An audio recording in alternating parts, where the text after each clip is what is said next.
اس کی بہت ساری وجوہات میڈیا پر آ کر بھی بیان کر دی ہیں، لیکن ایک وجہ جس کے بارے میں وہ زیادہ ذکر نہیں کرتے وہ تھا ان کا خیبر پختونخوا سے کنٹینر پر سوار ہونا۔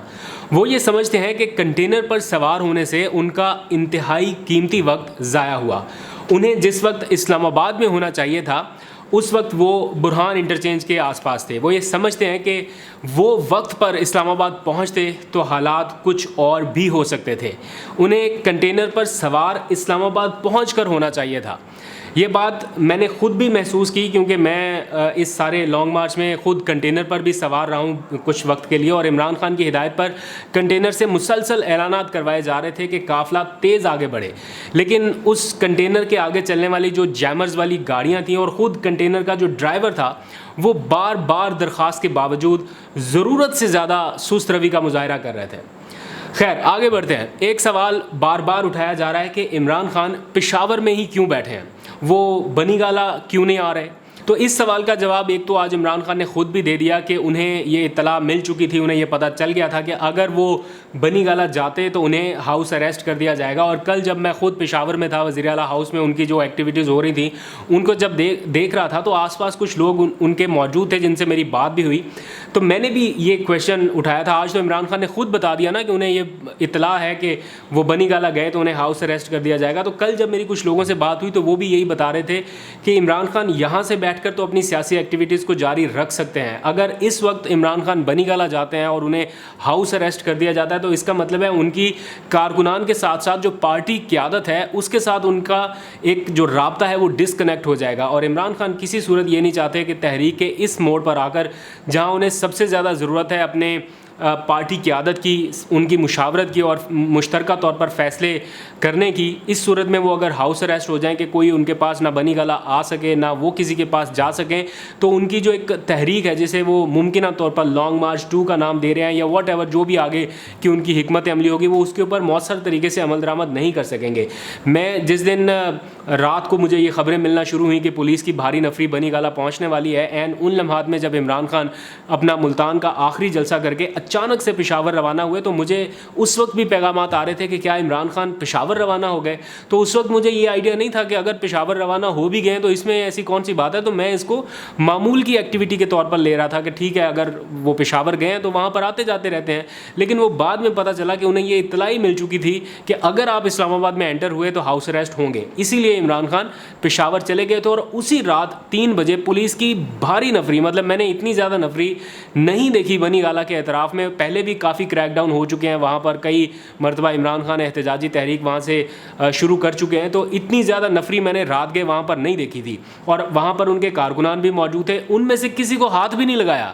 لیکن گئے کس لیے تھے؟ جو پولیس کا موقف بعد میں آیا وہ یہ کہ عمران خان صاحب کو بہت شدید تھریٹس تھے، اس لیے رات کو جائزہ لینے گئے تھے کہ ان کی جان کو خطرہ تو نہیں ہے۔ تو اتنی نفری لے کے، پریزن وینز لے کے یہ چیک کرنے گئے تھے، تو وہ یقینی طور پہ عمران خان کو ہاؤس اریسٹ کرنا چاہتے ہیں، اور یہ حکم وزارت داخلہ کی طرف سے ہی آیا ہوگا۔ اس کے علاوہ یہ حکم مطلب وزیر داخلہ رانا ثناء اللہ کے لیول سے نیچے کوئی افسر یہ فیصلہ نہیں کر سکتا۔ I'm not sure کہ رانا ثناء اللہ صاحب نے یہ فیصلہ کیا یا اس سے بھی اوپر کہیں سے آرڈر آیا، لیکن رانا ثناء سے نیچے کوئی پولیس اہلکار کم از کم یہ فیصلہ نہیں کر سکتا۔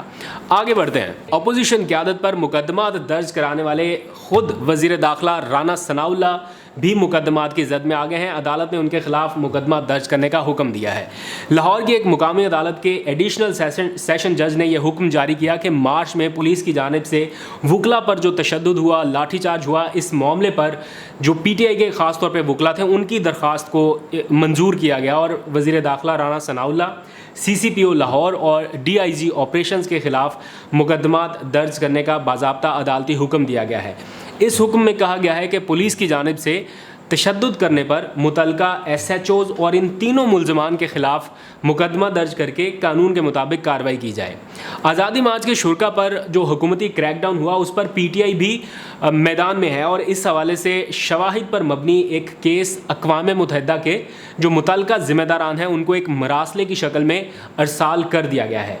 آزادی مارچ کے دوران سیاسی سرگرمی، پھر پرامن اجتماع، آزادی اظہار، نقل و حمل کی آزادی، چادر اور چار دیواری کی جو پابندی ہوئی اور بدترین جسمانی تشدد کے جو شواہد ہیں وہ بھی بھجوائے گئے ہیں اس رپورٹ میں. اور اس کے ساتھ ساتھ زائد المیعاد جو زہریلی آنسو گیس کے پرامن شہریوں پر استعمال کی تفصیلات ہیں وہ بھی انسانی حقوق کے ذمہ داران کو آج ارسال کر دی گئی ہیں. کور کمیٹی کے جو رکن ہیں ڈاکٹر شیری مزاری، ان کی جانب سے اقوام متحدہ کے جو ہائی کمشنر برائے انسانی حقوق ہیں ان کو ایک خط لکھا گیا ہے. اس خط میں کہا گیا کہ وزیر اعظم عمران خان کی حکومت کو ہٹانے کی سازش کے بعد پاکستان ایک سیاسی بحران کا شکار ہوا. منی لانڈرنگ کے متعدد مقدمات میں ملوث اور ضمانت پر رہا ایک سیاستدان یعنی حزب اختلاف کے جو شہباز شریف تھے اس ٹائم، ان کو ساری سیاسی جماعتوں کی مدد سے اقتدار میں لایا گیا. اس سازش پر عوام نے ملک بھر میں شدید رد عمل کا اظہار کیا. جمہوریت کی بحالی اور پاکستان کی خود مختاری کے تحفظ کی اس تحریک میں عمران خان نے بھی ملک بھر میں بڑے بڑے جلسے کیے اور لوگوں کو موبلائز کیا.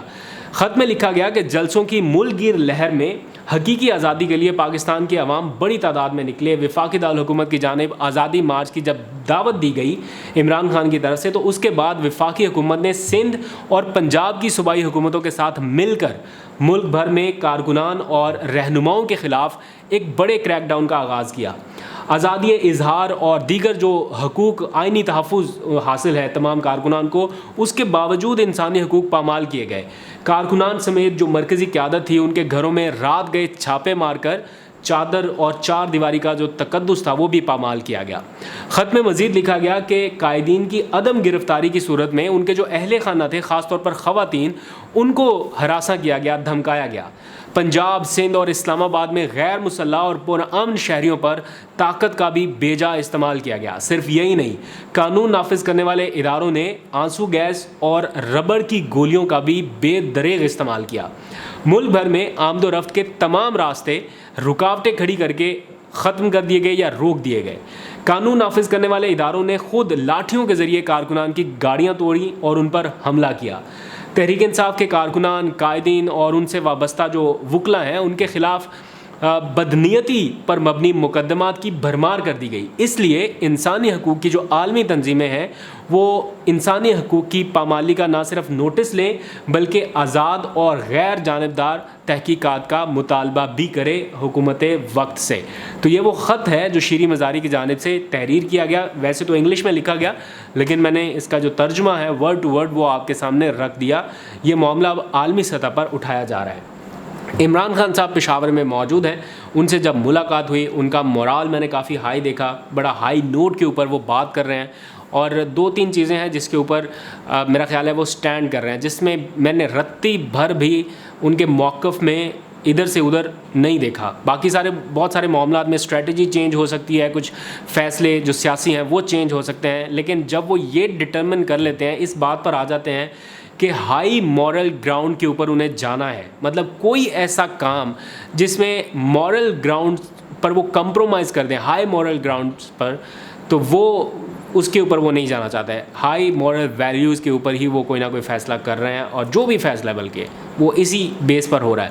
اگر وہ چاہتے کچھ لوگوں کو خرید و فروخت ان کی شروع کر سکتے تھے. ایک ووٹ کے بدلے حکومت قائم ہے نا نون لیگ کی، تو اگر ایک آدھ بندہ ادھر ادھر کرنا ہوتا کچھ پیسے لے دے کے تو عمران خان بھی آسانی سے کر سکتے تھے. جو مرضی ہو جاتا، کوئی ایک آدھ بندہ تو بک ہی جاتا ان کا بھی.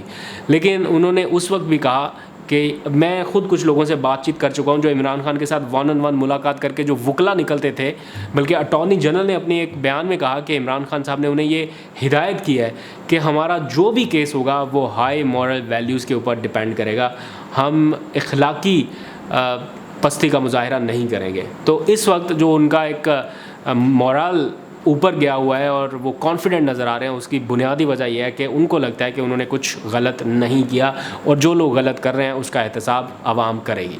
آج تک کے لیے اتنا ہی، آپ کو اپڈیٹ کرتا رہوں گا. خدا حافظ.